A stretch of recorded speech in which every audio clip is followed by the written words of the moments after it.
కాళేశ్వరం దోపిడీ చాలక liquor scam కమిషన్ల కోసం ఢిల్లీ దాకా వచ్చిండ్రు ప్రధాని మోదీ. తెలంగాణ ప్రజల కలలను బీఆర్ఎస్ చిదిమేసిందని ఫైర్. కాళేశ్వరం స్కామ్ ఫైళ్లను కాంగ్రెస్ దాస్తున్నది. అవినీతి పరులను వదిలిపెట్టాం. మోదీ గ్యారంటీ. శక్తిని అంతం చేస్తానని ఇండియా కూటమి అంటున్నది. శక్తి ఆశీర్వాదం ఎవరికి ఉందో జూన్ 4న తేలుతుంది. వికసిత్ తెలంగాణ, వికసిత్ భారత్ మా లక్ష్యం. జగిత్యాల విజయ సంకల్ప సభలో ప్రసంగం.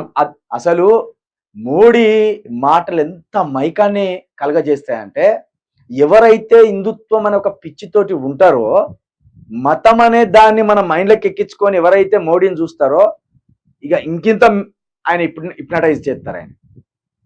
ఆయన కళ వేరే వచ్చిన బొలత కొట్టిస్తారు. ఇక్కడ చూడు, కాళేశ్వరం దోపిడీ చాలక లిక్కర్ స్కామ్ అంటారు. ఓకే, కాళేశ్వరం దోపిడీ జరిగిందని మోడీ గారు అంటాను. మరి ఏం బీకినవయ్యా? కాళేశ్వరం కట్టి 6 సంవత్సరాలు 7 సంవత్సరాలు అయిపోతుంది.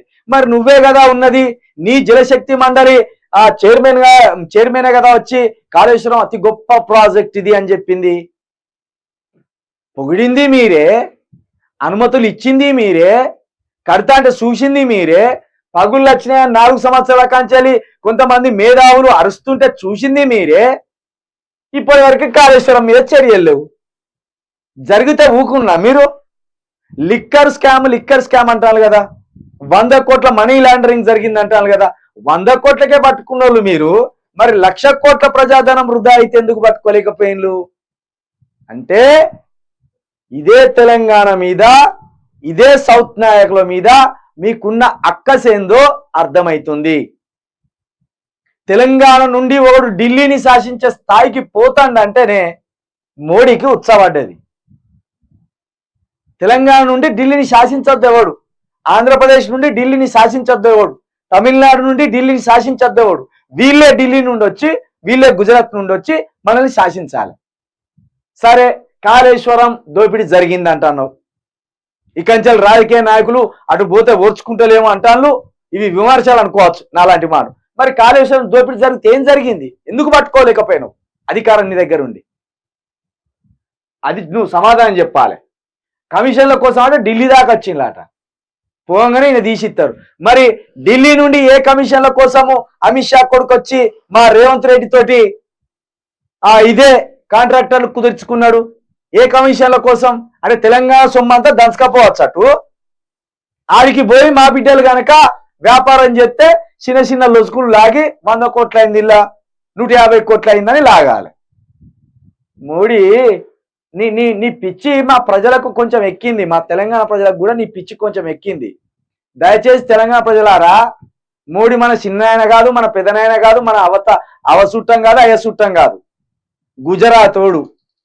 ఏమక్కడికి వచ్చేటోడో జర చూడుర్రి. గుజరాత్ జరిగినట్టు తెలంగాణలో ఎందుకు అభివృద్ధి జరగకూడదు? మరి గుజరాత్కి ఇచ్చినట్టు మా మెడికల్ కాలేజీలు కావచ్చు, యూనివర్సిటీలు కావచ్చు, ఎందుకు తెలంగాణకి ఇవ్వలేదు? మరి ఇది అడగాలి మనం. కాళేశ్వరం స్కామ్ ఫైళ్లను కాంగ్రెస్ దాస్తున్నాయి. చూడు ఎంత విచిత్రమైన ముచ్చట్ల. చూడు అసలు తెలివిగాల ముచ్చట్ల, తెలివిలేని ముచ్చట్ల. ఇది కాంగ్రెస్ ఫైళ్లను దాస్తే ప్రధానమంత్రి ఎవడున్నాడు? మోడీ కాదా? కాంగ్రెస్ లో ఎవరికైనా అధికారం ఉన్నదా? ఇప్పుడు కవిత నేను సిబిఐ ఎంక్వైరీకి రాను అన్నది. ఇంట్లో చొరబడి గుంజుకపోలేదా మీరు ఆమెను? అరెస్ట్ చేయలేదా? మరి కాంగ్రెస్ ఫైల్ దాస్తానని చెప్పినప్పుడు ఎక్కడ దాచిందో ఎట్లా దాచిందో మీకు తెలిసినప్పుడు పోయి గుంజుకరాబుద్ది అయితే లేదా? సిగ్గులేని మాటలు కాదు ఇవి. చర్యలు తీసుకోవాల్సిన స్థానంలో ఉన్నోడే చేతులు ఎత్తేసి ఆటలు ఆడతానంటే కథ ఏంది? అర్థం చేసుకోరు. అవినీతి పరులను వదిలిపెట్టాం. ముందు నీ ఎన్నుకున్న ఆయన నీరవ్ మోడీ, అదే విధంగా ఈయన ఎవరు ఇంకో ఆయన మన అదాని, నీ కార్పొరేట్ సంస్థలు నీకు 1000 కోట్లు ఇస్తూ, ఎలక్ట్రానిక్ బాండ్లు ఇస్తూ, నగదిస్తూ సహాయపడుతున్న ఆ దొంగలను పట్టుకొని అవినీతి చేసినాక, అవినీతి అంతం చేసినాక ఈ ముచ్చట్లు మాట్లాడు.